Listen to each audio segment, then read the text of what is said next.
क्या कुछ कहेंगे सर, 5वां दिन आज वार्ता पर अनशन समाप्त करवाया है। देखिए, भाकपा माले की तरफ से यहाँ पर कुछ लोगों के द्वारा आमरण अनशन किया गया था।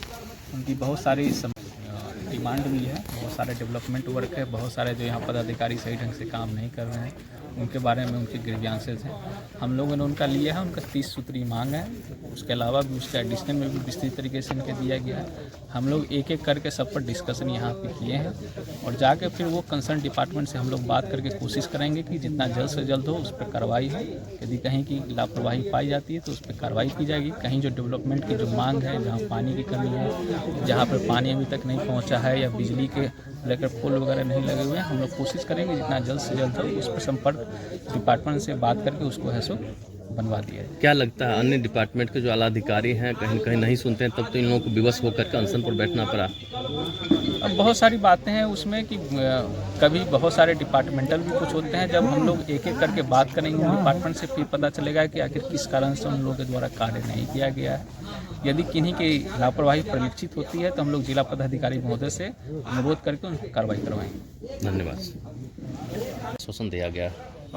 उसके आलोक में हम लोगों ने हमारे छात्र संगठन के आयशा के नेता रोहित कुमार पासवान के साथ मारपीट, गाली गलौज और जो भी एविडेंस मोबाइल में रिकॉर्ड किया गया था उसको थाना में ले जाकर वहाँ भी मारा गया और मारने के बाद मोबाइल के रिकॉर्ड को समाप्त कर दिया, डिलीट कर दिया गया वीडियो को।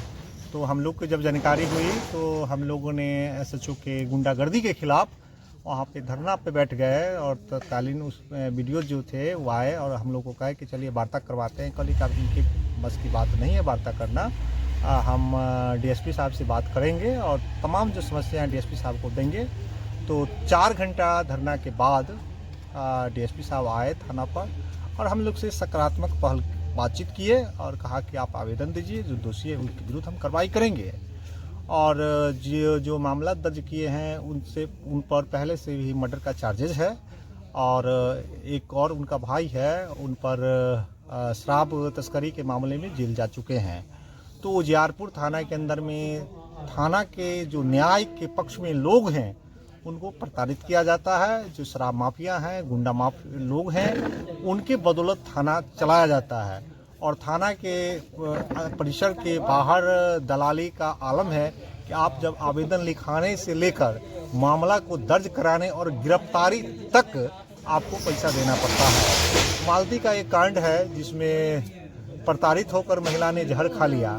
जहर खाने पर उसने आत्महत्या कर दिया, ऑन रिकॉर्ड फुटेज है। उस मामले में जब हम लोग ने पता किया तो वह भी शराब माफिया है। तो शराब माफिया उनका दुलारा है और शराब माफिया के खिलाफ इनके विरुद्ध कार्रवाई नहीं होता है।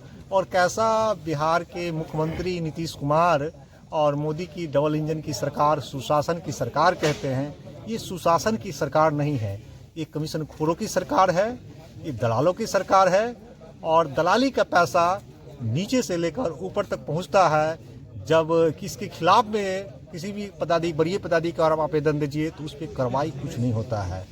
तो भाकपा माले आंदोलन की ताकत है, संघर्ष पर विश्वास करता है, जनता के दिल में बसा हुआ है। तमाम जो गठजोड़ है हम लोग फिर लंबी लड़ाई की ओर बढ़ेंगे और तमाम ताकतों को एकजुट करते हुए तमाम जो गठजोड़ है, माफिया है, गुंडा है, शराब माफिया है, तमाम लोगों के विरुद्ध हम लोग आंदोलन तेज करेंगे। गंगा प्रसाद पासवान, भाकपा माले प्रखंड सचिव, उजियारपुर।